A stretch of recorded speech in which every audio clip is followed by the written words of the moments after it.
আনন্দ আল্লাহ সে বেশ বেশ আনন্দ করতে আছে। মা ফাতিমাতুজ জোহরা দেখছে নানা নাতিকে নিয়ে বেশ আনন্দ করতে আছে। হঠাৎ করে আনন্দ করতে করতে নবীর চোখ দিয়ে পানি বের হতে লাগলো। নবীর চোখ দিয়ে পানি বের হতে লাগলো। মা ফাতিমাতুজ জোহরা রাদিয়াল্লাহু তাআলা আনহা আম্মা জান জিজ্ঞাসা করছেন যে আব্বা, এই মাত্র একটু আগে আপনি বেশ আনন্দ করছিলেন, বেশ তো আপনি আনন্দ করছিলেন, নাতিকে নিয়ে খুব হাসি মজা করছিলেন, চুমু খাচ্ছিলেন, আদর করছিলেন, এখন আবার কান্না করলেন কেন? কি ব্যাপার, প্রবলেমটা কি, কি হয়েছে একটু বলবেন? তো নবী আমার বললেন যে ও ফাতিমা, তোমাকে শুনতে হবে না, বাদ দাও। তো মা ফাতিমাতুজ জোহরা উনি বলছেন না আব্বা জান, আমি আপনার বেটি, আমাকে বলতেই হবে আপনি কিসের জন্য কান্না করছেন? এখনই তো আপনি আদর করছিলেন, আবার এখনই কান্না করছেন, ব্যাপারটা কি আমাকে বলুন। তো নবী মুস্তাফা আমার বললেন ফাতিমা তুমি তোমার কাজ করো, তোমাকে শুনতে হবে না, ও পরে বলবো। তো মা ফাতিমাতুজ জোহরা বলছে যে আমি আপনার মেয়ে, কোনো মতেই ছাড়বো না, বলতেই হবে। আমি মেয়ে হয়ে কি করে আমার বাড়িতে আমার ছেলেকে এইমাত্র আদর করছিলেন, করতে করতে কান্না করতে লাগলেন, কিসের লেগে কান্না করবেন আমি জানতে চাইবো না? মা ফাতিমাতুজ জোহরা বুঝলেন। আর যেখানে মা ফাতিমাতুজ জোহরা রাদিয়াল্লাহু তাআলা আনহা উনি জিজ্ঞাসা করছেন, সেখানে আর নবী চুপ করে থাকতে পারে? নবী আমার বললেন ফাতিমা শোনো, আজকে তুমি যখন জিজ্ঞাসা করছো বারে বারে, তাহলে তোমাকে বলি শোনো গো, তুমি মনটাকে একটু সবুর ধারণ করো। বলে আব্বাজান কি হয়েছে? বলে আমি তোমার ছেলেকে নিয়ে আদর করতেছিলাম, এই মাত্র জিবরিল আমার কানে খবর দিয়ে গেল আপনি যাকে আদর যত্ন করছেন নবী গো, একদিন আপনার দিনের জন্য একে কারবালায় শহীদ হতে হবে। সুবহানাল্লাহ। এরই কারণে আমি কান্না করলাম। আমার মা ফাতিমাতুজ জোহরা রাদিয়াল্লাহু তাআলা আনহা বলতে আছেন আব্বা জান তাই নাকি? বললে হ্যাঁ। উনিও কান্না করতে লাগলেন। তারপরে বলছে আব্বা গো কোনো দুঃখ নেই, তবে ইমাম হুসাইন আমার কারবালায় যখন শহীদ হবে, কোন জায়গায় শহীদ হবে একবার কি আমাকে দেখাবেন না? আমি কি দেখতে পাবো না? আমার নবী বলছেন ফাতিমা শোনো, যখন আমার হুসাইন শহীদ হয়ে যাবে তখন আমি নবী আমি থাকবো না, আমার 6 মাস পরে তুমিও চলে যাবে, হযরত আলী চলে যাবে, তোমার বড় ছেলে ইমামে হাসান সেও থাকবে না, তো তোমার দেখার দরকার কি হবে? আমার মা ফাতিমা বলছে আব্বাজান শুনুন, আমি যদি ইল্লিনেও থাকি, আমি যদি সিজ্জিনেও থাকি, আমি শুধু জায়গাটা একবার দেখে নিতে চাই।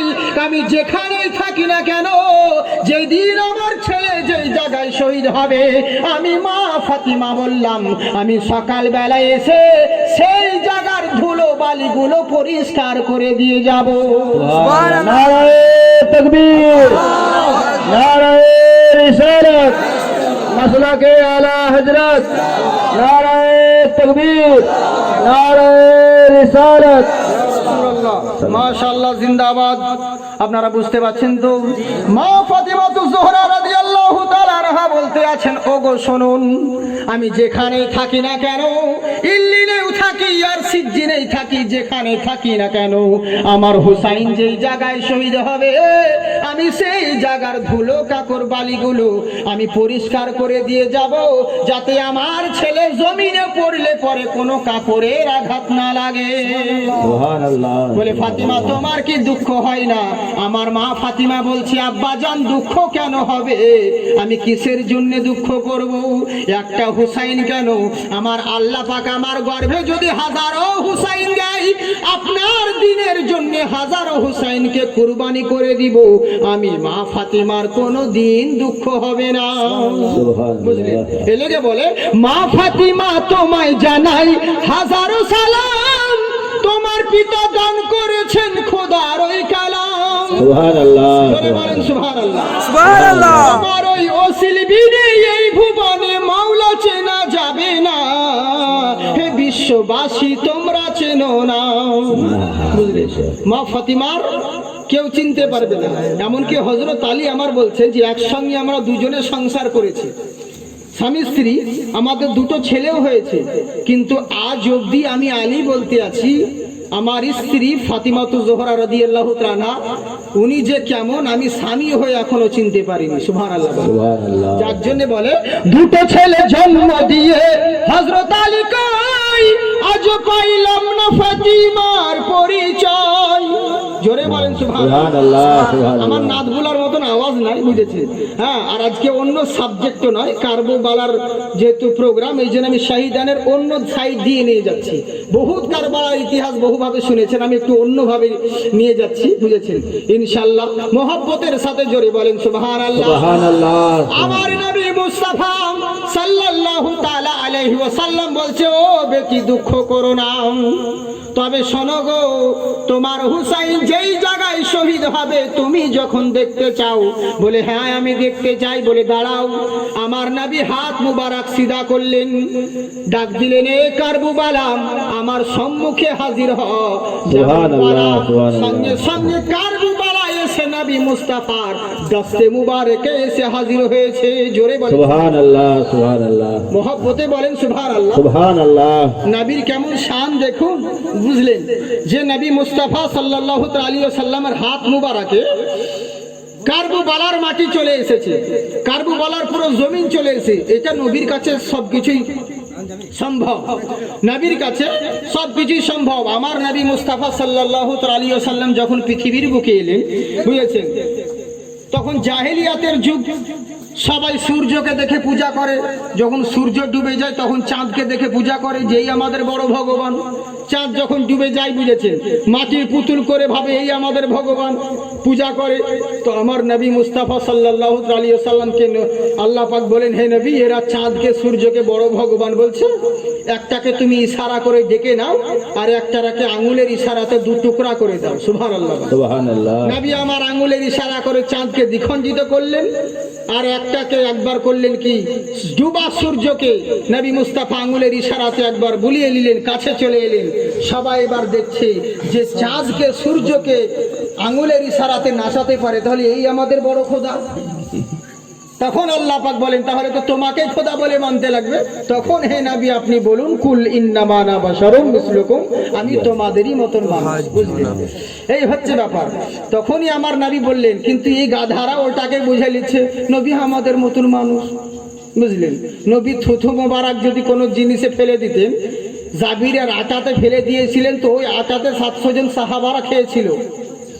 আর আজকে যদি তুই তোর বউয়ের হাঁড়ির আটাতে যদি একটু থুতু ফেলে দিস, তো আর কোনো আটা রুটি কেউই খাবে না।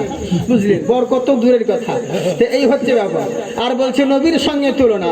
তো নবী মুস্তাফার শান দেখুন, নবী মুস্তাফার দাস্তে মুবারাকে কারবালার সরজমিন এসে হাজির হলো। আমার মা ফাতিমা বলছে, দেখো, এই দেখো কারবালা। মা ফাতিমাতু জোহরা দেখতে আছেন, এবার বলতে আছেন, আব্বা জান, ও তো বিশাল বড় জমিন। আমার নবী বলছে, ও তো বিশাল বড় জমিন, কিন্তু দাঁড়াও, এই দেখো এই জায়গায় এখনকার যেমন মানুষ ক্যামেরা কিংবা ছবি নিয়ে জুম করে দেখছে, একটু কাছে করে দেখতে গেলে মোটা দেখতে হলে পরে জুম করছে, মানে জায়গাটা বড় হচ্ছে। তো সমস্ত কিছু তো ইসলাম থেকে শিক্ষা নেওয়া। নবী মুস্তাফা আমার করলেন কি, হাতের ইশারা করে বলছে, এই দেখো এত বড় জায়গা, কিন্তু তোমার ছেলে যেই জায়গায় শহীদ হবে এই জায়গাটা এই দেখো, ভালো করে দেখে নাও। মা ফাতিমাতু জোহরা দেখে নিলেন। এবার আমার নবী বলছেন, যা নিজের জায়গা গিয়ে দখল কর, কিন্তু কারবালা কোনো মতেই যেচ্ছে না। বলছে, নবী গো, আপনাকে পেয়ে গেছি, আপনার দিদার করতে গিয়ে আমি কারবালা আর যেতে ইচ্ছে করে না। নবী আমার হাত ঢুকিয়ে দিলেন, সঙ্গে সঙ্গে কারবালা থেকে এক মুষ্টি মাটি উঠিয়ে নিলেন। আমার মা ফাতিমা বলছেন, আব্বা জান, মাটি করবেন কি? আমার নবী বলছেন, দাঁড়াও, এই মাটি উম্মে সালমাকে ডাক দিলেন। উম্মে সালমাকে বলছে, উম্মে সালমা, এই মাটিটা তোমার কাছে রেখে দাও। বলে, হুজুর, এই মাটি আমার কাছে আমি রেখে নিয়ে কি করব? বলে তুমি জানো গো আমার হুসাইন এটা কারবালার মাটি, যেদিন আমার হুসাইন এই কারবালার ময়দানে শহীদ হবে, আমার মা উম্মে সালমা বলছে হুজুর গো সেই দিন কারবালায় যেদিন শহীদ হবে আমি সেই দিন কি থাকতে পাবো না? আমার নবী বলছেন তুমি সেখানে থাকবে না কিন্তু বেঁচে থাকবে। সুবহানাল্লাহ। কারবালায় তুমি থাকবে না কিন্তু এখানে থাকবে, বেঁচে থাকবে। তাই আমি তোমাকে মাটিটা দিয়ে গেলাম। বলে হুজুর মাটি নিয়ে আমি কি করব? আমার নবী বলেন শোনো, যেদিন দেখবে এই মাটি বয়ামের ভিতরে রেখে দিবে, যেদিন এই মাটি রক্ত হয়ে যাবে সেদিন বুঝে নিবে আমার হুসাইন শহীদ হয়ে গেছে। সুবহানাল্লাহ সুবহানাল্লাহ। রেখে দিলেন। ইমামে হুসাইন আমার আস্তে আস্তে বড় হয়, লালন পালন হয়, সবার পিয়ারা, সবাই ভালোবাসে। সমস্ত সাহাবারা লালন পালন করে, চুমু চাটা করে, আদর যত্ন করে। ওরে ইয়াজিদ মুসলমান, শুধু ইয়াজিদ তো দূরের কথা, ওরে দুনিয়ার কোন মানুষ দেখো হুসাইনকে কতটা পেয়ারা ছিলেন। শুধু মানুষের নয়, সাহাবার নয়, ইমামে হুসাইন এবং হুসাইনকে ভালোবাসতেন বনের পশুরা পর্যন্ত। বনের পশুরা পর্যন্ত ভালোবাসতেন। একটা রবায়ত শুনুন, কত সুন্দর কথা। হযরত আবু দাউদ শরীফের মধ্যে লেখা রবায়ত রয়েছে, নবী মুস্তাফা সাল্লাল্লাহু আলাইহি ওয়াসাল্লাম মসজিদে নববীতে বসে আছেন। এমন সময় একজন আরবি সাহাবী মানে যারা দেহাতে থাকতো পাড়া গ্রামে তাদেরকে বলা হতো আরবি। তো আরবি সাহাবী জঙ্গল দিয়ে চলে এসে বগলে একটা হরিণের বাচ্চা নিয়ে এসে নবীর দরবারে হাজির হয়েছে। হাজির হয়ে নবী মুস্তাফা সাল্লাল্লাহু আলাইহি ওয়াসাল্লামের সঙ্গে কথা বলছেন। আর ইমামে হাসান কিন্তু নবীর কোলে বসে আছে। তো ইমামে হাসান শুধু বারবার ওই আরবি সাহাবীর বগলের দিকে তাকাচ্ছে, হরিণের বাচ্চাকে দেখছে। দেখবে ছোট ছেলের কিন্তু পশুর বাচ্চাকে খুব পছন্দ করে, তো বারবার ওদিকে তাকিয়ে দেখছে। তো সাহাবী বুঝতে পারলেন, সঙ্গে সঙ্গে নবী মুস্তাফাকে বলে হুজুর আমি জঙ্গলে গেছিলাম, একটা হরিণের বাচ্চা কুড়িয়ে নিয়ে এলাম, তো এই নিন বাচ্চাটা আমি নিয়ে কি করবো, আপনাকে উপহার দিলাম। দিলেন নবী মুস্তাফা আমার হাসানকে দিয়ে দিলেন। ইমামে হাসান আনন্দ করতে লাগলেন। নবী আমার বললেন ভাই এই বাচ্চাটাকে তোমার কাছে রাখো, আর তুমি একে ভালো করে আদর যত্ন করবে, তাহলে তোমারও আনন্দ করা হবে, বাচ্চাটাও মানুষ হয়ে যাবে, একে নিয়ে ভালো করে রাখো। যাও বাড়ি নিয়ে চলে যাও। বাড়ি নিয়ে চলে গেলেন। ইমামে হুসাইন দেখে নিয়েছেন, উনিও ছোট। ইমামে হুসাইন দেখে নিয়েছে, বলে ভাই যান এত সুন্দর বাচ্চা পেলে কোথা থেকে? বলে নানার কাছ থেকে।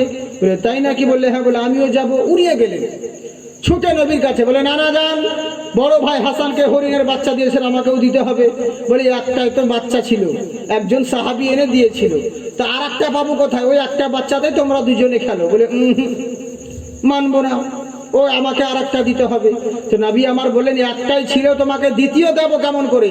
বলে আমাকে লাগবেই।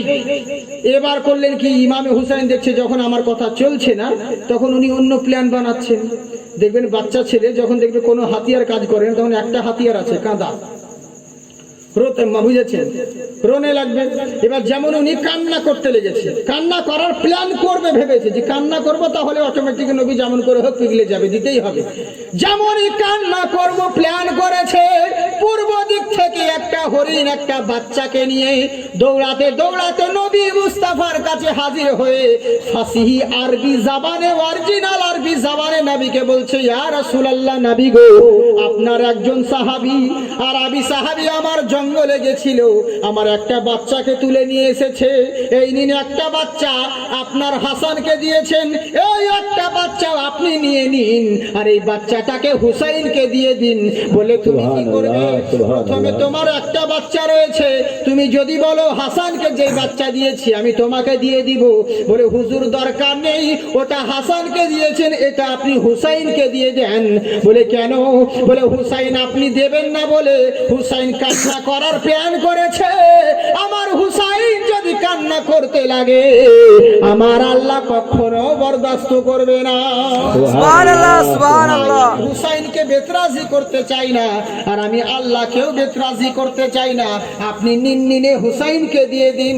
হুসাইন সবার পেয়ারা ছিল, ছোট থেকে বড় হয় সবাই ভালোবাসে। হযরতে আবু বকর সিদ্দিক বলে বেটা হুসাইন, তোমার নানা নিজের ছেলেকে কুরবানি দিয়ে তোমাকে বাঁচিয়ে নিয়েছে, উমারে ফারুক বলেন, বেটা হুসাইন, তোমার নানা নিজের ছেলে ইব্রাহিমকে কুরবানি দিয়ে তোমাকে বাঁচিয়ে নিয়েছে। হযরত আলী বলে, বেটা হুসাইন, তোমার নানা তোমার মামাকে কুরবানি দিয়ে তোমাকে বাঁচিয়ে নিয়েছে। মা ফাতিমাতুজ জোহরা বলেন, বেটা হুসাইন, আমার আব্বা আমার ভাইজানকে কুরবানি দিয়ে তোমাকে বাঁচিয়েছে। আমার হুসাইন জালালি মেজাজে উঠে বলে, শোনো, তোমরা একটাই কথা শুধু বারবার বলো, খালি তোমার নানা নিজের ছেলেকে কুরবানি দিয়ে হুসাইনকে বাঁচিয়েছে। তবে তোমরা সরে রাখো, যেই নানা নিজের ছেলেকে কুরবানি দিয়ে হুসাইনকে বাঁচিয়েছে, হুসাইন একদিন নিজের গর্দান দিয়ে নবীর দ্বীনকে বাঁচিয়ে নিবে। সুবহানাল্লাহ। হুসাইন একদিন গর্দান দিয়ে নবীর দ্বীনকে বাঁচিয়ে নিবে। তাই ইমামে হুসেন ওই যে ওয়াদা করেছিলেন নানার সঙ্গে, নানা জান যাই তবু রাজি, তোমার দ্বীনের উপর হামলা হতে দিব না। তাই দ্বীনের উপরে যখন আক্রমণ হচ্ছিল, হামলা হচ্ছিল, যখন দেখলো আর থাকা যাবে না, ইয়াজিদ ফুপির সঙ্গে বিয়ে জায়েজ করে দিয়েছে। এমন কোনো খারাপ কাজ নাই যা ইয়াজিদ করে না।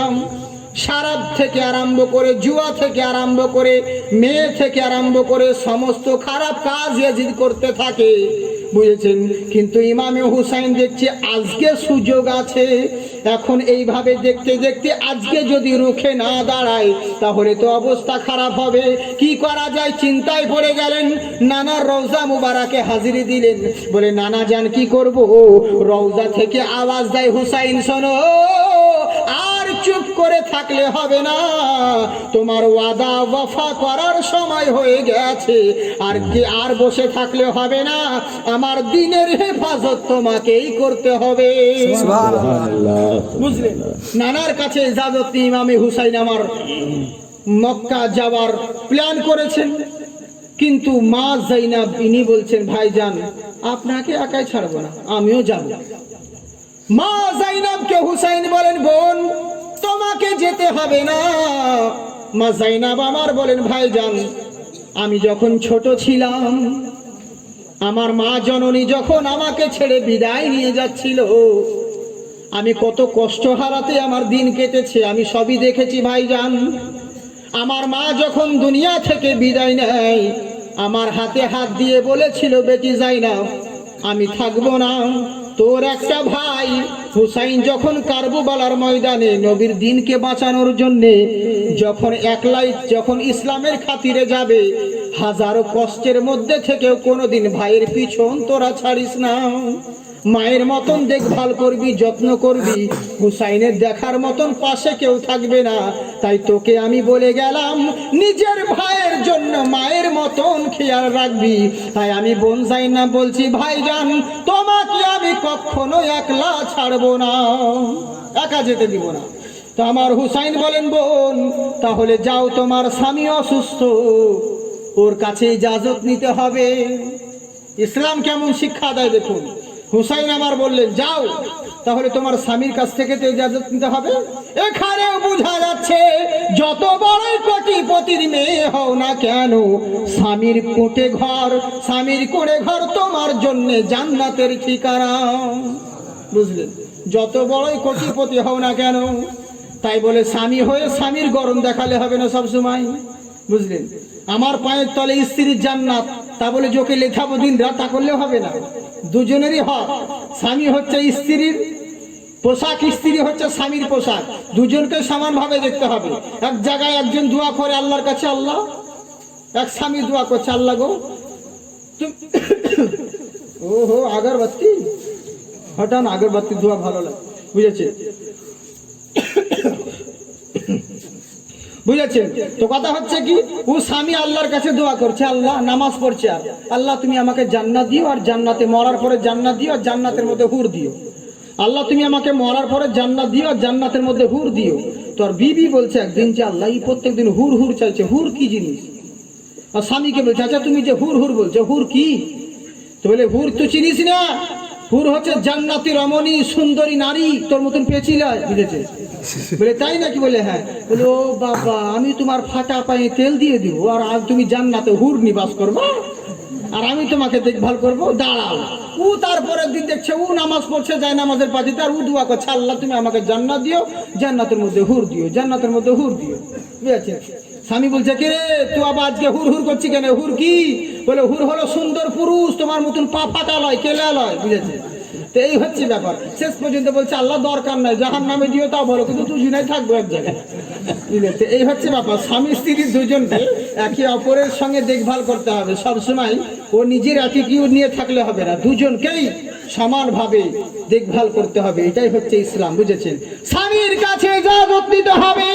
মা যায়নাব আমার গেলেন স্বামীর কাছে, হযরতে জাফর তাইয়ার ওনার কাছে গিয়ে বলেন, ওগো শুনুন, ওগো আমার প্রাণের স্বামী, আমার ভাই ইমামে হুসাইন যখন যাচ্ছে কুফার দিকে রওনা হচ্ছে, আপনি যদি ইজাজত দিতেন আমি হুসাইনের সঙ্গে যেতাম, আমি একলা ছাড়তাম না। উনি ওঠার চেষ্টা করছেন, উনি বোঝাতে চাইছেন বিবিকে যে আমি সুস্থ আছি, নিজের কাম কাজ করতে পারবো, তুমি যাও।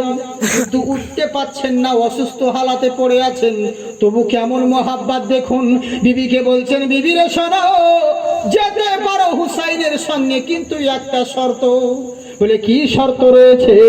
বলে একটা, আমার যে দুটো ছেলে আছে আউন আর মুহাম্মদ, দুটো ছেলেকে সঙ্গে করে নিয়ে যাও। বলে কেন দুটো ছেলেকে সঙ্গে করে নিয়ে যাব? ওরা তো নাবালক সন্তান। তো স্বামী কেমন দেখুন বিবিকে বলছে, বিবি শোনো, তুমি কি জানো না যদি কোনো বালা মুসিবত আসে, আল্লাহর দরবারে যদি সাদকা করা হয়, সেই বালা মুসিবতকে আল্লাহ বদলে দিতে পারে। সুবহানাল্লাহ। তাই যদি হুসাইনের উপরে কোনো বালা আসে, কোনো মুসিবত আসে, একটা ছেলে আমার হয়ে আর একটা ছেলে তোমার হয়ে ইসলামের জন্য কুরবানি দিয়ে দিও। সুবহানাল্লাহ। কেমন তারা দিনকে ভালোবাসতেন দেখুন। এবার করলেন কি, স্বামীর কাছে ইজাজত নিয়ে সন্তান দুটোকে নিয়ে চললেন। রাস্তায় অনেকজন, সবাই বাধা, কয়েকজনের সঙ্গে দেখা, মক্কা রওনা হলেন। মক্কাতে পরস্পর চিঠি আসতে লাগলো, আমাদের জানা ঘটনা। বহু চিঠি এলো, ওনারা যুক্তি করলে একাই যাওয়া যাবে না, আমাদের মধ্যে থেকে কাউকে পাঠানো হবে। মুসলিম বিন আকিলকে পাঠানো হলো। মুসলিম বিন আকিল ওখানে গেলেন, ওনাকে ওরা কতল করে দিল। ইবনে জিয়াদ, ওনার দুটো ছেলে ছিল, ছেলে দুটোকেও কতল করেছিল। তারপরে করলো কি, শেষ পর্যন্ত ইমামে হুসাইন যখন কুফার দিকে রওনা হলো, রাস্তায় যেতে যেতে যেতে যেতে হঠাৎ করে একটা জায়গায় সন্দেহ হয়ে গেছে। আমার হুসাইন রাদিয়াল্লাহু তাআলা আনহু যখন কুফার দিকে রওনা হতে আছে, হঠাৎ করে রাস্তায় দেখছে এক জায়গায় হুর এসে হাজির হয়েছে। 1000 লস্কর নিয়ে হাজির। হুর যেমন 1000 লস্কর নিয়ে হাজির হলো, বলে হুসাইন আপনাকে কোথাও যেতে দিব না, আপনাকে আমি গ্রেফতার করতে এসেছি। বলে তাই নাকি? বললে হ্যাঁ। বলে আমি কি দোষ করেছি? বলে কিচ্ছু জানি না, ইবনে জিয়াদ আমাকে হুকুম করেছে আপনাকে গ্রেফতার করে নিয়ে যেতে। আমার হুসাইন বলে, হুর আমি তোমার হাতে কখনো আসবো না। আর হুর বলল, হুসাইন আমি আপনাকে কখনো ছাড়বো না। বুঝলেন? হুসাইন বলছে আমি তোমার হাতে আসবো না, আর হুর বলছে আমি কখনো ছাড়বো না। কিন্তু এমন কারিশমা হলো, কারবালার সরজমিনে আমার হুসাইন যখন খুতবা দিলেন, আচ্ছা তোমরা বলো আমি হকের পথে আছি না ইয়াজিদ হকের পথে আছে? তোমরা কোন দিকে রয়েছো? আমি কি সেই হুসাইন নই যার জন্য আমার নানা বলেছিলেন আমার হুসাইন এবং হাসান দোনো হলো জান্নাতের যুবকদের সর্দার? আমি কি সেই হুসাইন নই? আমার মা ফাতিমাতুজ জোহরা যিনি হলেন জান্নাতি রমণীদের সর্দারিনী, আমি কি সেই মায়ের সন্তান নই? সবাই বলল হ্যাঁ সত্যি কথা। বলে এবার তোমাদের উপর ছেড়ে দিলাম, কারণ কিয়ামতের দিনে যেন তোমরা বলতে না পারো ওগো আল্লাহ আমরা হুসাইনকে চিনতাম না, আমরা হুসাইনকে জানতাম না, এরই জন্য কতল করে দিয়েছি। সেদিন যেন কোনো বাহানা না খুঁজতে পারো, তাই আমি নিজের পরিচয় তোমাকে দিয়ে দিলাম। এখন এবার তোমরা বিচার করো, জাহান্নামের পথে থাকবে না জান্নাতের পথে যাবে। বুঝলেন? হুসাইন বলে দিল। আমাদের যেমন মুসলমান, বুঝেছেন, অনেক রকম দল আছে, বিভিন্ন জনা বিভিন্ন রকম, অনেক জায়গায় বলছে হুসাইন তো মরে গেছে, হুসাইন মরে গেছে। নাউজুবিল্লাহ বুঝেছেন। তাই কত ঝোনা গম মাতাচ্ছে, লেগে বলে জহরা का मुर्तजा का दुलारा हुसैन है, दुलारा हुसैन है।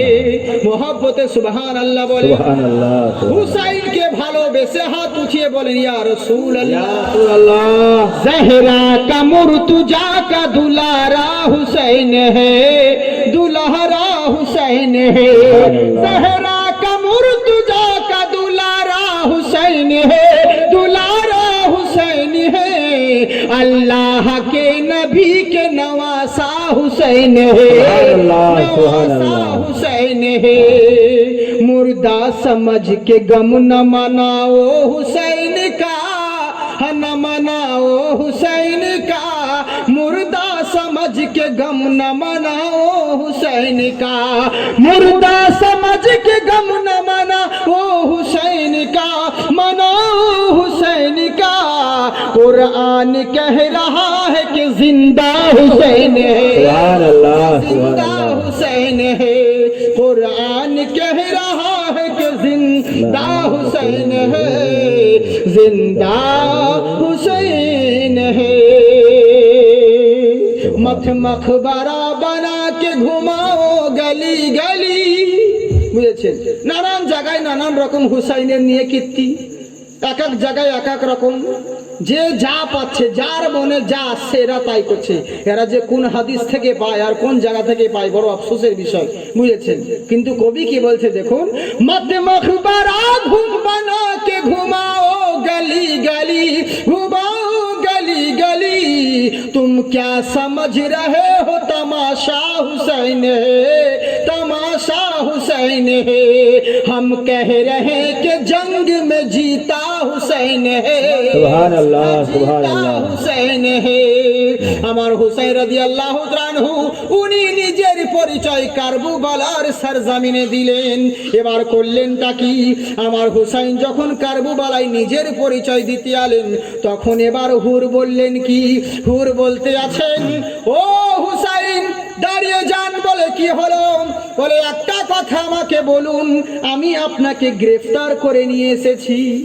প্রথমে তো 1000 সৈন্য নিয়ে হুর গিয়েছিল, কিন্তু হুর বলেছিল সমস্ত ঘটনা হুসাইনের কাছ থেকে শুনে হুর বলেছিল যে এক কাজ করেন হুসাইন, আমরা রাত্রে বেলায় যখন তাবু গাড়বো, খিমা গাড়বো, তখন আমরা ঘুমোবো, আর আপনি ওই সময় রাত্রে চলে যাবেন, আপনার কাফেলা নিয়ে চলে যাবে। ইয়াজিদ যদি জিজ্ঞেস করে ইবনে জিয়াদ, তা আমি তখন বলবো যে ওনাদের কাছে মেয়ে ছেলে ছিল, খাতিন ছিল, ওনাদের কারণে আমরা কাফেলাটা একটু দূরে খিমা গেড়েছিলাম, আর এই বাহানায় ওনারা রাত্রিতে চলে গেছে, আমি ম্যানেজ করে নিই। আপনি বলে দিয়েছিলেন হুর, বুঝেছেন? কিন্তু কপালের লিখন, রাত্রি হয়ে গেছে, ইমামে হুসাইনও বেরিয়ে গেছেন। কাফেলা চলতে আছে, চলতে আছে, চলতে আছে। ভোর ভোর হতে যাবে, সকাল হব বেলা। এক জায়গায় মাকামে নাইনুয়া বলে একটা জায়গা যখন এসেছে, ওই জায়গায় উনি নিজে পানি পান করলেন, নিজের সকলকে পানি পান করালেন, আহলে আবাবদেরকে পানি পান করালেন, এমনকি ঘোড়া উটদেরকে পানি পর্যন্ত পান করালেন, পানি মশকে ভরে নিলেন, ভরে নিয়ে আবার চলতে লাগলেন, চলতে আছেন, চলতে আছেন। কিন্তু কপালের লিখন, উনার একটু ঘুম চলে এলো, ক্লান্ত হয়ে গেছে বলে সকাল হয়ে গেল, একটু আরাম নি, আবার রওনা হব। এভাবে যেমন একটু তাবু গেড়েছে, যেমনই তাবু গেড়েছে, সকাল বেলায় উঠে হুর এসে বলে, হুসাইন আপনাদেরকে রাত্রিতে যেতে বললাম, এখনো কেন যাননি, এখনো কেন যান নাই? হুসাইন আমার চোখ দিয়ে পানি ঝরতে আছে, আর বলছে, ভাই হুর শোনো গো, কপালের লিখন, আমার আল্লাহ নসিবে যেটা লিখে দেয় সেটা হতেই হবে। কারণ আমি সারা রাত্রি তোমার কথা শুনে সারা রাত্রি পথ চলেছি, মরুভূমির পথ দিয়ে হাঁটতে লেগেছিলাম, কিন্তু পরক্ষণে দেখলাম যেখান থেকে পথ চলা শুরু করেছিলাম আবার যেন সেখানেই চলে এসেছি। সুবহানাল্লাহ, সুবহানাল্লাহ। এটাই হলো কপালের লিখন। তাই এবার করলো কি, চলো যাই, আর রদ করা যাবে না, কোনো ব্যাপার নেই, চলো যাই। যেতে আছেন, যেতে যেতে হঠাৎ করে ইমামে হুসাইন রাদিয়াল্লাহু তাআলা আনহুর উটের পা বিঁধে গেছে, পা জমিনে বিঁধে গেল। পা জমিনে বিঁধে গেছে, আর উঠ চলতে আছে না। হুসাইন আমার ইমাম কাসিমকে বলে, ভাতিজা আমার উঠ ক্লান্ত হয়ে গেছে, তোমার উঠকে বলো এগাও তো দেখি, তুমি আগিয়ে যাও। বলে, চাচা আমারও তাই অবস্থা। বলে, তাই নাকি? বললে, হ্যাঁ। তখন মা জাইনাব বলছে, ভাইজান কি ব্যাপার, কি হলো? হুসাইন আমার বলছে, দাঁড়াও একটু অপেক্ষা করো, একটা পরীক্ষা করি। বলে, কি পরীক্ষা করবে? উনি জমিনে নামলেন। বলে, রান্না করার লেগে তো লকড়ির দরকার, জ্বালানির দরকার হবে, একটু অপেক্ষা করো। আমার হুসাইন করলেন কি, একটা কাটারি নিয়ে গাছে যেমন একটা কুব দিলেন, সঙ্গে সঙ্গে গাছ থেকে আঠা বের হওয়া তো দূরের কথা, আঠার বদলে যেন রক্ত বের হতে লেগেছে। সুবহানাল্লাহ। মা জাইনাব বলেন, ভাই গাছ থেকে কাটলে পরে কি ব্যাপার, কুটুরি বেরোয় নইলে আঠা বের হয়, এ তো দেখছি যেন রক্ত বের হতে আছে। আমার হুসাইন বলে, দাঁড়াও আর একটা পরীক্ষা আছে। বলে, কি? বলে, একবার তাবু গাড়ো, জমিনে যেমন কূপ দিতে আছে, জমিন থেকে যেন রক্তের ফিনকি বের হতে আছে। আমার হুসাইন বলে, সঙ্গী সাথীরা শোনো, তোমরা এখানেই তাবু গাড়ো, আর যাওয়া যাবে না। বলে, কেন? বলে, আমার আব্বা জান বলে গেছিলেন, আমি এই পথ দিয়ে যখন আমার আব্বা জান গেছিলেন, আর আমার আব্বা বলেছিলেন, এই জায়গায় যেতে যেতে আমার হুসাইনের উটের পা যেখানে বিঁধে যাবে, সেই জায়গায় আমার ছেলে শহীদ হবে। সুবহানাল্লাহ। বুঝলেন? এই জায়গায় আমি বুঝতে পেরেছি এটাই হলো সেই জায়গা, এটাই হলো কারবালার জমিন। ওইখানে কথা বলতে আছে, ওদিকে আমর বিন সাদ অনেক হাজার সৈন্য নিয়ে হাজির হলো। অনেক ঘটনা, ইমাম হুসেন সমস্ত ঘটনা বললে, দেখো আমাকে ডাকা হয়েছে, আমি যুদ্ধ করতে আসিনি। বলে, তাই নাকি? বললে, হ্যাঁ। বলে, আচ্ছা তোমরা বলো, যুদ্ধ যদি হয়, যুদ্ধের নিয়ম হলো এক জায়গায় যদি এক দল যদি 1000 সৈন্য থাকে, তো বিপক্ষে তো কম করে 500 থাকতে হবে, তাই তো? 500 থাকতে হবে, নইলে 400 থাকবে, নইলে 300 থাকবে, নইলে 200 থাকবে। বুঝেছেন? এত কম হবে না, আর হাতিয়ারও থাকবে। কিন্তু আমাদের কাছে কিচ্ছু নেই, না তলোয়ারি, না যুদ্ধের কোনো সরঞ্জাম, আর তোমাদের কাছে সব কিছু রয়েছে। কোথায় 22,000 সৈন্য, আর কোথায় 72 জনের কাফেলা? ছেলে বুড়ো মেয়েদেরকে নিয়ে কি যুদ্ধ করতে আসি? তাহলে তোমরা বিচার করে বলো, আমি যুদ্ধ করতে এসেছি না কি করতে এসেছি? তোমাদের কুফা আমাকে যারা চিঠি দিয়ে ডেকেছে, তোমার দলের গভর্নর তারা আছে, ওদেরকে জিজ্ঞাসা করো, দিনের খাতিরের জন্য আমাকে ডেকেছে, তাই আমি বাধ্য হয়ে এসেছি। দুনিয়ার কোনো মোল্লাকে ভয় করে নয়, আল্লাহকে ভয় করে এসেছি। এরা যখন আল্লাহর ওয়াস্তা দিয়েছিল, হুসাইন আজকে যদি তুমি না আসো, তাহলে কি আমরা ইয়েজিদের হাতে হাত দিব, আর আল্লাহকে কিয়ামতের দিনে বলবো, ওগো রব্বুল আলামিন, তোমার নবীর নামাসা ছিল, কিন্তু আমরা এতবার বলা সত্ত্বেও তোমার নবীর নামাসা আমাদের কথা শোনেনি, নিজের জানকে বেশি ভালোবাসতো, নিজের জীবনকে বেশি ভালোবাসতো, তাই আমাদের কথা গ্রহণযোগ্য করেনি, প্রাণের ভয়ে আমাদের কুফা নগর আসেনি, এর লেগে বাধ্য হয়ে আমরা ইয়াজিদের হাতে হাত দিয়েছিলাম। এই কারণে কিয়ামতের দিনে আমি জবাবদিহি করতে পারবো না, আমার নানার সম্মুখ আমি কোনো দিন নিচু করতে পারবো না, এরই জন্য আমি বাধ্য হয়ে এখানে এসেছি। এবার তোমরাই বলো, আমি হকের পথে আছি না ইয়াজিদ হকের পথে আছে? এরা সবাই বুঝতে পারলো, কিন্তু উপায় নেই, সবাই ক্ষমতার জোর দরকার। চোখ যখন অন্ধ হয়ে যায়, খতামাল্লাহু আলা কুলুবিহিম ওয়া আলা সামিহিম ওয়া আলা আবসারিহিম গিশাওয়াম ওয়া লাহুম আযাবুন নাযীম। যখন আল্লাহ যার কলবে মোহর মেরে যায়, দেখেও দেখে না, শুনেও শুনবে না। বুঝলে? ওরা দেখেও দেখবে না, ওদের নজর ছিল দুদিনের দুনিয়ার উপরে, টাকা পয়সা লোভ লালসার উপরে। হুসাইনের কথা কানে গেল না, কিন্তু হুর বুঝতে পারলো, তাই বলছে, ও হুসাইন শোনো। বলে, কি? বলে, আমি আপনাকে গ্রেফতার করে এনেছিলাম। বলে, হ্যাঁ। বলে, আচ্ছা বলো তো হুসাইন। বলে, কি? আমি তো ভুল করেছি, এই ভুলের কি ক্ষমা হবে না? আমি যদি তোমার দিকে যাই, তাহলে কি তোমার নবী আমাকে সাফায়াত করবে? আমার উপরে কি রাজি তুমি হবে?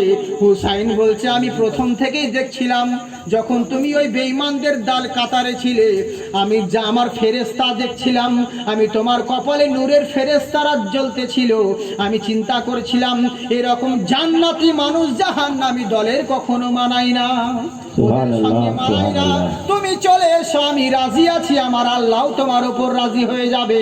তখন হুর করলো কি, ঘোড়া তাড়িয়ে নিয়ে হুসাইনের দলে হাজির হলো। এরা সবাই বলছে, হুর পিছনে আয়, পিছনে আয়, তোর বউকে বিধবা করে দেওয়া হবে, তোর ছেলেকে এতিম করে দেওয়া হবে। হুর বলল, এখন আমি কিচ্ছু বুঝি না, আমার সামনে দুটো পথ রয়েছে, একটা হলো জাহান্নামের পথ আর একটা হলো জান্নাতের পথ। আজকে হুর জাহান্নামের পথকে ত্যাগ করে জান্নাতের পথের দিকে চলেছে। সুবহানাল্লাহ, সুবহানাল্লাহ। হুর প্রথমে বলেছিল, হুসাইন আমি তোমাকে গ্রেফতার করতে নিয়ে এসেছি। হুসাইন বলেছিল, আমি তোর হাতে আসবো না। হুর বলেছিল, আমি আপনাকে কোনোদিন ছাড়বো না। তাই এমন ধরা ধরলো, হুসাইনের হয়ে নিজের প্রাণ পর্যন্ত কারবালায় বিসর্জন দিয়ে দিল। সুবহানাল্লাহ। হুর ইমামে হুসাইনের জন্য ইসলামের খাতিরে তিনি কারবালায় অনেক এজিদদেরকে কতল করে একাই কি করে লড়বে, তিনিও শহীদ হলেন। কারবালার যুদ্ধ কেমন ছিল জানেন? নিয়ম তো, যুদ্ধের নিয়ম হলো এদিক থেকে 5টা গেলে ওদিক থেকেও 5টা যাবে, কিন্তু তা নয়, এদিক থেকে কেউ বের হতে না হতেই হাজারো তীর বল্লম মারতে ছুটতে লেগেছে, বুঝেছেন? এরকম যুদ্ধের নিয়ম ছিল কারবালা, কিন্তু কি করবে, বুঝেছেন? ইমামে কাসিম বলছে, চাচা যান, বলে বলো কি বলতে চাও? বলে, চাচা যান আপনি আমাকে ইজাজত দিন, আমি কারবালায় যাব। আমার হুসাইন বললেন, না শোনো, আমি তোমাকে কখনো যেতে দিব না। বলে কেন? বলে আমার মেয়ের সঙ্গে তোমার বিয়ের কথা হয়ে আছে, মাংনি যাকে বলা হয়, এদিকে কি বলে? বিবাহ। বিবাহ তো বটে, কিন্তু বিবাহর আগে যে হয়, হ্যাঁ, আখার, আচ্ছা যাই হোক, আখার পক্ষ সাগাই, যাই হোক, ওরকম হলো, বুঝেছেন? এরকম বিয়ের মাংনি যাকে বলা হয়, সমস্ত এনগেজমেন্ট ঠিক করা হয়েছে, অতএব এক কাজ করা হোক, আর আমার বড় ভাইয়ের একটা মাত্র আমানত, আমি তোমাকে কখনো ছাড়বো না। তখন ইমাম কাসিম বলেন, চাচা যান। বলে কি হলো বলো? বলে আমি, আমার আব্বা দুনিয়া থেকে যখন বিদায় নেন, তখন আমার আব্বা আমার হাতে একটা তাবিজ দিয়েছিলেন আর বলেছিলেন, বেটারে আমি তোমাকে একটা নসিহত তোমার হাতে বেঁধে দিলাম, যেদিন দেখবে কঠিন বিপদের মধ্যে পড়েছো, সেই দিনেই তাবিজটাকে খুলে তুমি পড়বে আর আমার নসিহত পালন করবে। তাই আমি চিন্তা করলাম, চাচা গো, আজকে 3 দিন ধরে আমরা পানি পান করি নাই, আমরা পিপাসিত রয়েছি। আজকে আমাদের কোনো খিমায় কারো মুখ কাছে খাবার নেই, তাই আমরা অনাহারে রয়েছি। তাই আমি চিন্তা করলাম, আজকের মতন বিপদ তো কোনো দিন হয়নি, তাই আমি দেখি কি লেখা আছে। তাই আমি তাবিজটা খুলে নসিহত যখন পড়তে লাগলাম, ওতে আমার আব্বা জান লিখে দিয়েছে, বেটারে যখন তোমার চাচার সঙ্গে তুমি যাবে, যখন দেখবে কারবালার সরজমিনে ওই ইয়াজিদ বেঈমানেরা তোমার হুসাইন চাচাকে সবাই মিলে ঘিরে নিয়েছে, সেদিন তুমি কোনোদিন পিছপা হয়ো না, দরকার হলে পরে নিজের চাচার বিনিময়ে ইসলামের খাতিরে নিজের জান কুরবান করে দিও। সুবহানাল্লাহ, সুবহানাল্লাহ। তাই আমি আব্বা জান, আমি আমার আব্বার নসিহত পুরা করব, আমি কখনো কোনোদিন পিছন যাব না। ইমামে কাসিম যাকে দুলহা সাজানোর কথা, আজকে যুদ্ধের জন্য ময়দানে রওনা হতে আছে, কিন্তু ওদিকে কাফের বেঈমানেরা এরা তাকিয়ে আছে আর বলছে, কি ব্যাপার রে, এ বাচ্চা এসেছে লড়াই করতে। আমর বিন সাদ বলছে, বাচ্চা মনে করিস না, ওকে গোলমরিচ দেখতে ছোট হয় কিন্তু ঝাল বেশি, এ যে কম হতে পারে কিন্তু তেজে বেশি আছে, এটা কোনো মোল্লার বংশধর নয়, রাসূলুল্লাহর বংশধর। তাই এ আরজাক পালোয়ান তুই যা। আরজাক বলছে, আমি এত বড় পালোয়ান, এত বড় মাস্তান, আর তুমি কি আমার প্রেস্টিজ ভাবলে না? ওর মতন বাচ্চার সঙ্গে আমাকে লড়াই করতে পাঠাচ্ছ, ওর সঙ্গে, ওর জন্য তো আমার ছেলেরাই যথেষ্ট, আমার 4টে ছেলের মধ্যে ছোট ছেলে যথেষ্ট। বলে তাই নাকি? বলে হ্যাঁ। বলে পাঠা। ছোট ছেলেকে সামনে এলো, বুঝেছে, এক তরবারি মারতে মারতে ইমামে কাসিম উল্টো দিকে ঘুরিয়ে একে দু তরবারিতে শেষ, কতল করে জাহান্নামে। এইভাবে এক এক করে 4টে ছেলেকে জাহান্নামে পাঠিয়ে দিল। আর যাকে এবার রাগান্বিত হয়ে ঘোড়ার পিঠে চড়ে ছুটলো, যা আজ তোকে ছাড়ছি না, বুঝেছে, যে আমি তো আমার এত বড়, আমি একটা পালুয়ান, এত বড় শক্তিমান, আমি এত বড় বড় পুরস্কার পেয়েছি, মেডেল পেয়েছি, আর তুই আমার ছেলেকে এরকম 4টে ছেলেকে শেষ করে দিলি, আজ তোকে ছাড়বো না। তো ইমামে কাসিম বলছে, তুমি যে এত বড় পালুয়ান, এত বড় শক্তিমান, এত বড় জেনারেল, তো এত যুদ্ধ করেছো, তো ঘোড়ার কিভাবে জিন বাঁধতে হয় এখনো শিখলে না, বুঝেছেন? বলে কই এইভাবে ঘোড়া কই জিন বাঁধা হয়নি, বলে যেমন বুড়ি হয়ে দেখতে যাবে ইমামে কাসিম সাত করে গদ্দুরকে তেমনি কতল করে দিয়েছে, বুঝেছেন, তলোয়ারি। সুবহানাল্লাহ। যেমন নজর বদলিয়েছে তেমনি নাজারা বদলে গেছে, এটা যুদ্ধের নিয়ম। আরজাকও কতল হয়ে জাহান্নামে গেল, শেষ পর্যন্ত যাবে উনি একাই, আর লড়বে কতজনের সঙ্গে, বুঝেছেন, কতজনের সঙ্গে লড়বে একাই আর করে। উনি চলে গেলেন। উনি আবার করলে কি কিছুক্ষণ পর শেষ পর্যন্ত আবার কয়েকজনকে কতল করে জাহান্নামে পাঠিয়ে দিয়ে নিজেও তিনি দুনিয়া থেকে বিদায় নিলেন। ইন্না লিল্লাহি ওয়া ইন্না ইলাইহি রাজিউন। ইমামে হুসাইন আমার ওনার লাশটাকে কুড়িয়ে নিয়ে এসে খিমার মধ্যে রাখলেন। এরপরে করলো কি, ওদিকে আউন মোহাম্মদ আমার বিবি জাইনাব বলতে আছে, ওগো ভাইজান, আমি আমার ছেলে দুটোকে কারবালায় এনেছি শুধুমাত্র কুরবানি করার জন্যই। আমি আউন আর মোহাম্মদকে আমি আল্লাহর রাস্তায় কুরবানি করব, বাধা দিও না। তো আমার মা ইমামে হুসাইন আমার বলতে আছেন যে বিবি জাইনাবকে, যে বিবি জাইনাব তুমি এরকম কথা বলো না। আর আমি কখনো তোমার ছোট ছোট নাবালক ছেলেদেরকে কখনোই আমি ইসলামের জন্য আমি কারবালার ময়দানে পাঠাতে পারি না। তাই ইমামে হুসাইন আমার উনি বলছেন যে আমাকে দাও, আমি রেডি হচ্ছি, আমি যুদ্ধের ময়দানে যাব। তো ইমামে হুসাইন মা জাইনাবকে বলছে, আর মা জাইনাব ইমাম হুসাইনকে কি বলছে দেখুন, বিবি জাইনাব আরজ করে, বিবি জাইনাব আরজ করে ইমাম হুসাইনের তরে, মুসিবতে সদকা দিলে আল্লাহ পাক রহম করে, আল্লাহ পাক রহম করে। কি আউন মোহাম্মদ করেছে ফারিয়াদ, আউন মোহাম্মদ করেছে ফারিয়াদ, হবে তারা কুরবানি, ও ফাতিমা জননী তোমার হুসাইন বাঁচাতে দিন কারবালায় হলো কুরবানি, মা ফাতিমা জননী। সুবহানাল্লাহ বলে। আমি গজল বলছি না, এগুলো বহুত পুরাতন গজল, গোটা পশ্চিমবঙ্গের ভালো করে শুনেন। যত পশ্চিমবঙ্গের জীবনী যারা বক্তারা আছে গজল বলে, যারা যত পশ্চিমবঙ্গের বক্তারা বলছি, বুঝেছে, বেশিরভাগ বক্তারা এরা গজল গায় দুটো লোকে। এক হচ্ছে মরহুম কবি ইন্তেকাল করলেন মুফতি জিয়াউল মুস্তাফা গাড়িঘাটে, বুঝেছে, উনি আল্লাহ ওনাকে জান্নাতবাসী করুক। আর এক হচ্ছে এই অধমের যত মৌলবীরা গজল গেয়ে বেড়ায়, বুঝেছেন, এই যে সমস্ত যত নাচ দেখছেন আপনারা, এই লেগে নেটের যুগ তো সবাই গাই, তো আমরা করি কি সুর একই রাখি, কালাম চেঞ্জ করে দিই, কত নকল করবি কর, বুঝলি। তো এই হচ্ছে ব্যাপার। তো ইনশাল্লাহ অসুবিধে নেই, বহু শুনেছেন, আরো শুনতে পাবেন অন্যান্য দিনে। যাই হোক, মোহব্বতের সাথে জোরে বলেন সুবহানাল্লাহ। সুবহানাল্লাহ। জি জি, লকডাউনের প্রোগ্রাম তো ছেড়ে দেব, হ্যাঁ? বলবো আপনাদেরকে বিরক্ত লাগে না? না না, বলুন। হ্যাঁ, তো হবে তো। আসলে ব্যাপারটা কি জানেন তো, আল্লাহ পাকের রহমতে হাজার রকম মালের কোয়ালিটি আছে, কিন্তু ব্যাপারটা হচ্ছে কি, যেটা কারবালার মাহফিল করে দিয়েছে, প্রবলেমটা হচ্ছে ওই জায়গাতে। বিয়ের বাড়িতে মরার গীত গাইলে হয় না, আর মরার বাড়িতে বিয়ের কাঁদন কাঁদলে হবে না, বুঝলেন তো? এটা হচ্ছে ব্যাপার, যার কারণে সমস্যাটা হচ্ছে। ইনশাল্লাহ দেখি সামনের দিকে বলবো, বুঝেছেন। এবার আলী আকবর বলতে আছেন, চাচা যান আমি যাব শহীদ হতে। আমার হুসাইনকে বলতে আছেন, ওগো আব্বা যান আমি যাব শহীদ হতে। আমার হুসাইন বলে, আলী আকবর রে, আমি কখনো তোমাকে যেতে দেব না। বলে, আমাকে যেতে দিতে হবে। বলল বললে না আমি তোমাকে কেমন করে যেতে দিই বেটারে, তুমি আমার কেবলমাত্র জওয়ানি ছেলে, তোমাকে কি করে আমি কারবালায় যেতে দিই। আমার আলী আকবর বলছে আমাকে যেতে দিতে হবে। এদিকে কথাবার্তা বলতে আছে, ওদিকে খিমার ভিতরে যেন চিৎকার আরম্ভ হয়েছে। বিবি শহর বানু এসে বলে, হুসাইন আমি বিশাল বড় বাদশা ঘরের মেয়ে, আমি জিন্দগিতে এতদিন আপনার সঙ্গে বিয়ে হয়েছে, কোনো কিচ্ছু চাই নাই, শুধুমাত্র আজকে একটা আবদার, আমি নতুন কিছু চাইছি, আপনি কি দেবেন না? হুসাইন আমার বললেন, এমন জায়গায় তুমি চাইছো বিবি রে, আমি তোমাকে কি দিই বলো?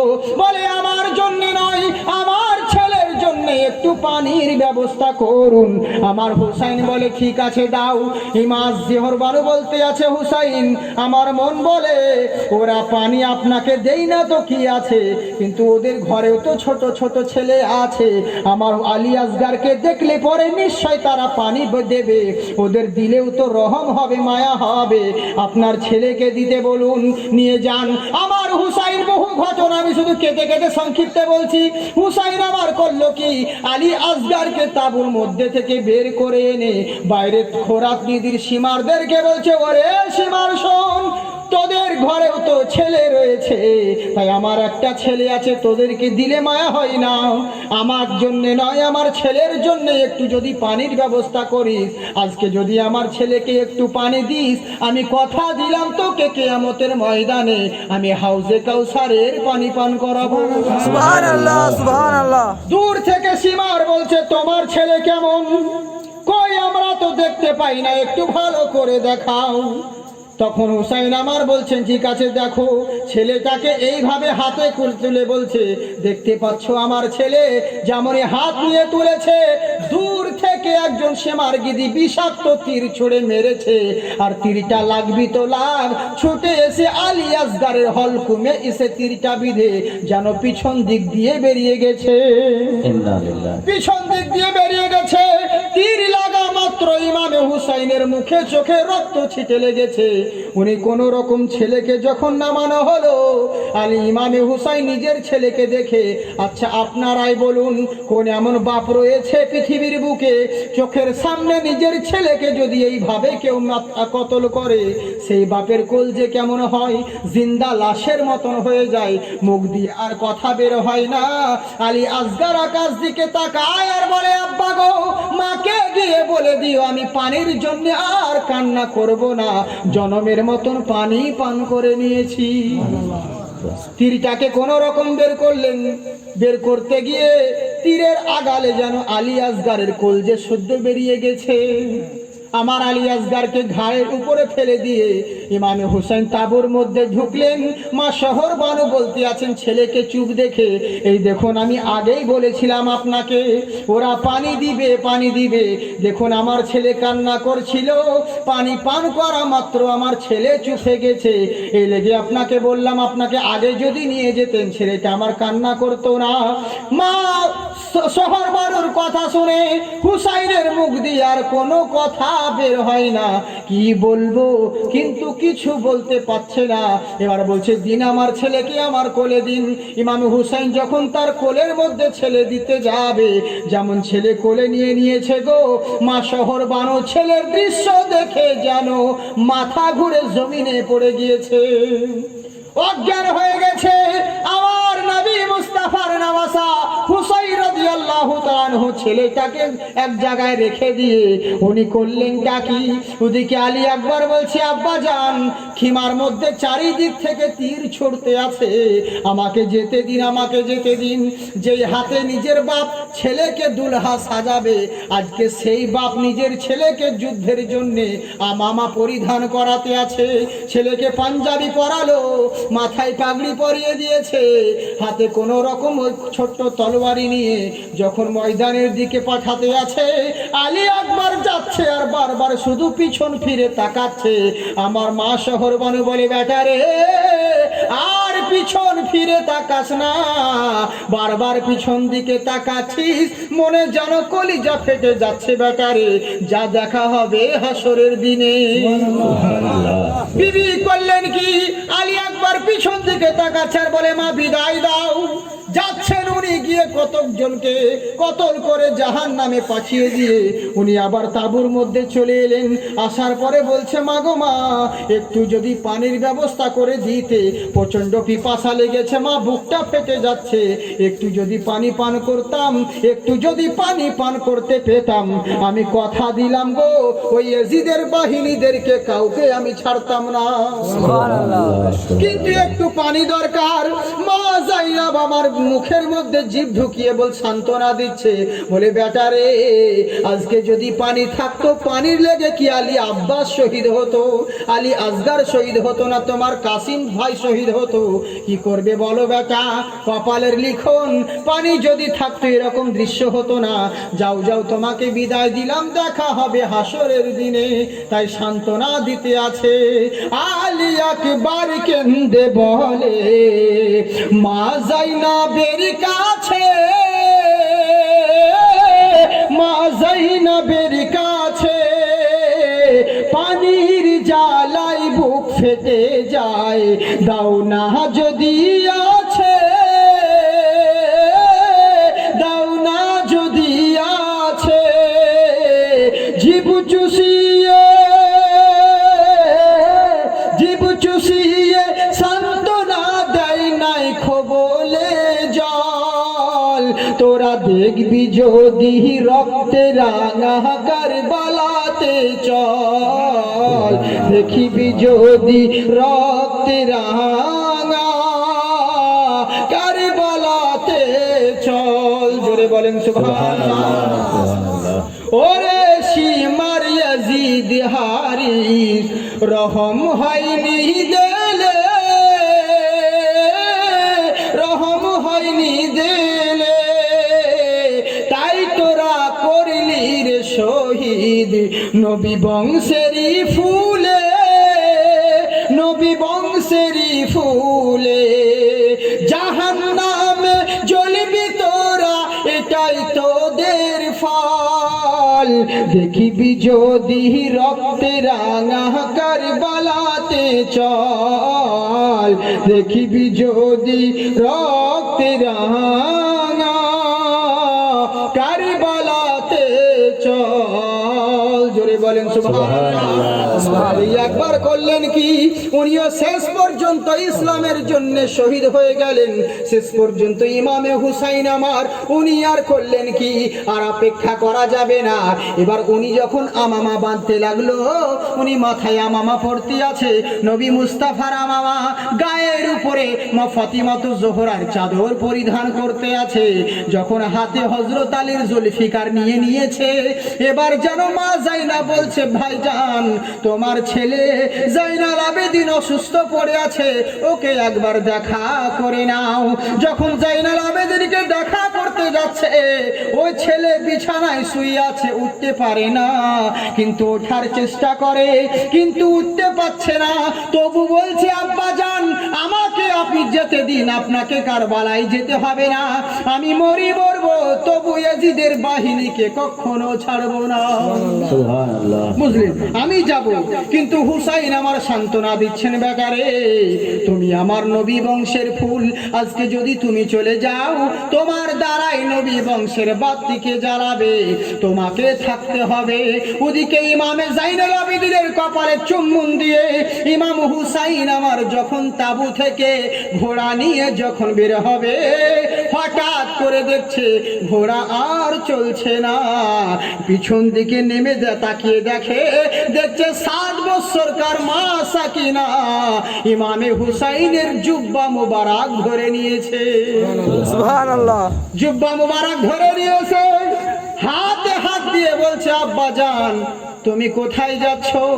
বলে, বেটি রে কোনো দুঃখ করো না, বাবা বলে যদি মনে পড়ে, যদি আমার মনে কথা মনে পড়ে, এখানে চলে থাকবা না, মদিনা চলে যাবে, দেখা হবে তোমাদের সঙ্গে হাসরের দিনে।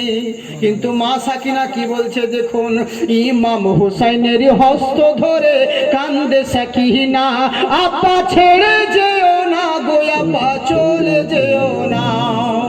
ওই কারবালা ময়দান হতে কেউ ফিরে এলো না, আব্বা চলে যেও না গো, আব্বা ছেড়ে যেও না। ইমাম হুসাইনের হস্ত ধরে কান্দে সাকিনা, আব্বা ছেড়ে যেও না গো আব্বা চলে যেও না। মোহব্বতের সাথে জোরে বলেন সুবহানাল্লাহ। কে ভাইজান ইমাম কাসিম গেল তোমার লাগিয়া, জয়নাল আবেদিন কাঁদিছে দেখো না চাহিয়া।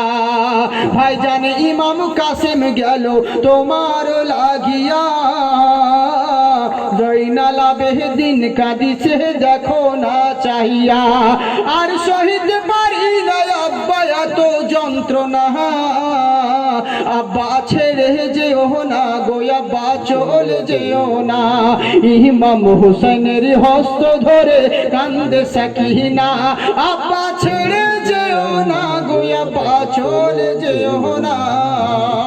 জোরে বলেন সুবহানাল্লাহ। হাত উঠিয়ে বলেন ইয়া রাসূলুল্লাহ। ইয়া রাসূলুল্লাহ। জি জি জি, কি হচ্ছে দেখুন, মা সাকিনা কি বলছে, কান্না করে আর ইমামে হুসাইনকে বলছে। হুসাইনের হস্ত ধরে বলে মা সাকিনা, ওগো তুমি আব্বা চলে গেলে কি করবে যন্ত্রণা। ইমাম হুসাইনের হস্ত ধরে মা সাকিনা বলে, ওগো কারে আব্বা বলবো আব্বা তুমি শহীদ হলে। আমার হুসাইন বলেন শোনো মা যাবে গো মদিনা, আব্বা ছেড়ে যেও না গো আব্বা চলে যেও না। ইমাম হুসাইনের হস্ত ধরে কান্দে সাকিনা, আব্বা ছেড়ে যেও না গো আব্বা চলে যেও না।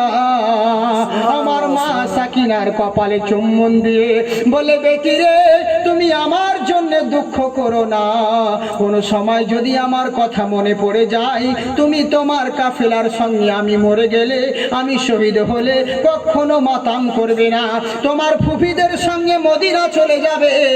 যদি আমার কথা মনে পড়ে, যদি আব্বা আব্বা বলে মনে পড়ে, আমার নানা রওজা শরীফে হাজিরি দেবে, আর তোমাদের সঙ্গে দেখা হবে কাল কিয়ামতের ময়দানে। সুবহানাল্লাহ সুবহানাল্লাহ। কত রকম ইসলামের জন্য কুরবানি দিলেন। ওই ইমামে হুসাইন পরস্পর উনি যুদ্ধ করতে লাগলেন, যেই সম্মুখে আসে সেই কতল হয়ে জাহান্নামে নিক্ষেপ হয়। হুসাইনের সামনে আর কেউ ভিড়ে না, কেউ কাছে আসে না। কি করে আসবে? যার মাথায় নবী মুস্তাফার আমামা রয়েছে, যার গায়ের মধ্যে মা ফাতিমাতুজ জোহরার চাদর রয়েছে, যার হাতে হযরত আলীর খানজার আছে, সেই হুসাইনের সঙ্গে দুনিয়ার আর কোন মোল্লা লড়তে পারে? বুঝেছেন? যেদিকে যাই শুধু তলবারি হিলাতেই থাকে। এরা তো সবাই অবাক হয়ে গেল, এ কি ব্যাপার রে, এ তলবারি এ তো কোনো মতেই থামছে না। যাকে আলী আব্বাসের কাটা বাজু থামাতে পারলো না, 3 দিন ধরে পিপাসায় রেখিয়ে যাকে হার মানাতে পারা গেল না, আলী আসগারের ছোট ছেলে এত 2-3টে পরস্পর ছেলেদেরকে কুরবানি করেও যার মানে বাজুকে কমজোরি করা গেল না, এই তলোয়ারিটাকে থামা যায় কি করে? তলোয়ারি কিন্তু আর রুখতে চাই না, যেদিকে যাচ্ছে সারি সারি কতল করতে আছে। বুঝেছেন? ইতিহাস তো মনে হচ্ছে বদলে যাবে, দোহরে যাবে, কিন্তু তলোয়ারি চলতে আছে। এরা সব দূরে পালাচ্ছে আর যুক্তি করছে, এই তলোয়ারিকে রুখা যায় কি করে, থামা যায় কি করে, কি করে চিন্তা করতে আছে। হঠাৎ করে সেই তলোয়ারি রুখে গেল, দাঁড়িয়ে গেল। এরা সবাই অবাক হয়ে গেল, কি ব্যাপার রে, যেই তলোয়ারিকে এত কিছুতেও রুখা গেল না, আজকে এই তলোয়ারি রুখলো কি করে, কি বাবা রুখলো কি করে? ইমামে হুসাইন আমার বলছেন, হে সীমারেরা, নামাজের সময় হয়ে গেছে, তোরা নামাজ আদায় করে নে। সুবহানাল্লাহ। তখন ইয়েজিদরা কি বলেছিল, হুসাইন তুই নামাজ পড়েলে আমাদের দরকার নেই, আমরাও যেমন মুসলমান অনেক আছি, বলে মৌলানা সাহেব আপনারা নামাজ পড়েন, আমাদের দরকার নেই। বাবা ওরাই বলে আমরা হুসাইনি মুসলমান। এবার নিজে বিচার করুন, আপনি হুসাইনি মুসলমান না ইয়াজিদি মুসলমান, নিজেই বিচার করলে বুঝতে পারবেন আপনি কোন দলে রয়েছেন। ওম নমস্তুতে বিদ্যাঞ্জলি মাহা সর্বেশ্বমী ধর্ম না রাহা। পৃথিবীর বুকে হে বৎসরা, হে জগতের প্রতিপালকের বান্দারা, প্রজারা, তোমরা ভালো করে মন দিয়ে শ্রবণ করো, তোমরা ভালো করে লক্ষ্য করো, যেই প্রিয় নবী অন্তিম মহারিষি, পৃথিবীর বুকে অন্তিম মহারিষি নবীর গুরু বিশ্ব নবী মুস্তাফা সাল্লাল্লাহু তাআলা আলাইহি ওয়াসাল্লামের ওই প্যারা নওয়াসা যে দিনের জন্য কুরবানি দিয়েছেন, ইসলামের জন্য কুরবানি দিল, সেই কুরবানিকে তোমরা বিফলে যেতে দিও না। যদি দরকার পড়ে হে জগতের বৎসরা, শুধু মুসলমানদেরকে বলে নাই, ওদের গীতাতেও 198 পৃষ্ঠা 1012 নম্বর শ্লোক ভলিউম নাম্বার 32, তার মধ্যে বলে শোনো, অন্তিম মহারিষি পূর্ণমস্তুতে পূর্ণ নমোহা পুণ্যবঞ্চুলিদাহা ওম নমস্তাস্যৈ বিদ্যাশ্বরী মাহা। পৃথিবীর বুকে হে জগৎবাসীরা, তোমরা যদি একটা জিনিস ওই বিশ্ব মহাগুরুর একটা সুন্নাতকে, ভালো জিনিসকে, পূর্ণ জিনিসকে আমরা যদি বলি নবীর একটা সুন্নাতকে যদি জিন্দা করতে পারো, ওরা কি বলছে, ওই বিশ্ব মহাগুরু নবীর যদি একটা পূর্ণ কাজকে যদি জীবনে আঁকড়ে ধরতে পারো, তো এরই বদৌলাতে তোমার ইহ জগতের গুনাহকে মহান স্রষ্টা সমস্ত কিছু মাফ করে দিবে। সুবহানাল্লাহ। বুঝেছেন? অন্তিম মহারিষির বদৌলাতে। আর আমরা বলছি হুসাইনি মুসলমান, কিন্তু নামাজ পড়ি না। এই তো হচ্ছি আমরা মুসলমান। হুসাইন বলছে নামাজের সময় হয়ে গেছে, নামাজ পড়ে নেই। উনি করলেন কি, ফোরাতের তীরে নামলেন, নামার পরে নিজের ঘোড়ার পিঠ থেকে নেমে পিরহান পর্যন্ত খুলে দিলেন, আমামা তলবারি সমস্ত কিছু এক জায়গায় রেখে দিলেন। উনি তো জানেন আমার সঙ্গে আর কার ক্ষমতা আছে লড়া, হুসাইনের সঙ্গে কার লড়ার ক্ষমতা আছে, বুঝেছেন? কিন্তু নামাজের সময় হয়ে গেছে। হুসাইন করলেন কি, উনি ফোরাত নদীর কিনারে উনার জামা টামা সব কিছু খুলে দিলেন, অজু করবে বলে। পিপাসা লেগেছে, যেমনই ফোরাত নদীতে নেমে যেমনই পানি হাতে তুলবে খাবো বলে, পানির মধ্যে মা সাকিনা আর আলী আসগারের যখন চোখগুলো মুখগুলো চেহারা ভেসে উঠেছে, সঙ্গে সঙ্গে হায় এই পানির লেগে ওরা শহীদ হয়ে গেল, এই পানি আমি পান করবো, পানিকে ফেলে দিলেন। অজু করে নিলেন কোন রকম ভাবে অজু করে উঠতে যাবে, এই সময় সীমার গিধিরা যুক্তি করলো, এই সময় হুসাইন নেমে গেছে, মানে একে আর সুযোগ দিলে হবে না, একে আর সুযোগ দিলে হবে না। এখন সুযোগ আছে, ওর হাতে কিছু নাই, হুসাইনকে নিরস্ত্র দেখে নিয়েছে, কাছে কিছু নেই, তলবারি রেখে দিয়েছে। এই সময় সুযোগই মারো, নইলে পরে এবার যদি হুসাইন তলোয়ারি নিয়ে উঠে যায়, হুসাইনের সঙ্গে কেউ পারবে না। অতএব এরা পরস্পর একটা নয় দুটা নয়, এক নয় দুই নয়, 72টা তীর হুসাইনকে বিঁধে দিল। 72টা তীর নিক্ষেপ করলো হুসাইনের শরীরে। শেষ পর্যন্ত হুসাইন আমার ঘোড়ার পিঠে উঠার চেষ্টা করছে, কিন্তু উঠতে পারছে না, কমজোরি হয়ে যাচ্ছে। অবশেষে করলে কি, জমিনে পড়ে গেলেন। একজন বেঈমান সীমার এসে হুসাইনের বুকের উপরে চেপে গিয়ে যখন তলোয়ারি চালাতে যাবে, হুসাইন বলছে, সীমার রে, আমি তো জানছি আমাকে তো মেরেই দিবি, কতল করে দিবি, কিন্তু তার আগে একটা শর্ত, দেখ নামাজের সময় হয়ে গেছে, এই সময় সমস্ত মসজিদে আজকে আমার নানার খুতবা চলছে, আজকে জুম্মার দিন, এই সময় প্রত্যেকটা মসজিদে আমার নানার নামে আজান হচ্ছে, আমার নানার নহবধ্বনি বাজছে, আমার নানার নামে খুতবা চলতে আছে। অতএব আমি তো মুসাফির, আমার জন্য জুম্মা নয়, আমি কমসে কম 2 রাকাত কসরের আখেরি জোহর তো পড়তে দে, আমাকে আদায় করতে দে। সীমার বলছে ঠিক আছে। উনি করলেন কি, ওই অবস্থাতে নামাজের মধ্যে দাঁড়ালেন, 1 রাকাত হয়েছে, দ্বিতীয় রাকাতে সেজদায় গিয়েছেন। সীমার চিন্তা করছে, নামাজের মধ্যে তো একটা রুহানি শক্তি আছে, তো নামাজের মধ্যে রুহানি শক্তি পেয়ে হুসাইন যদি এসে আরো শক্তি পেয়ে যায়, আরো যদি ওর সঙ্গে লড়ে না পারি, না, এই সুযোগ আর দিলে হবে না। উনি সেজদাতেই দিয়েছে, সারা জগতের মানুষ দেখলো হুসাইন সেজদাতে, কিন্তু সেজদা থেকে আর মাথা উঠাতে দেখলো না। ওই অবস্থাতে সীমার শয়তানেরা তলোয়ারি চালিয়ে দিলেন। সুবহানাল্লাহ। দুনিয়া থেকে শেষ পর্যন্ত যখন বডি থেকে গর্দান আলাদা করে দিলেন, ইসলামের জন্য শেষ জীবনটা বিদায় নিয়ে নিলেন। ইন্না লিল্লাহি ওয়া ইন্না ইলাইহি রাজিউন।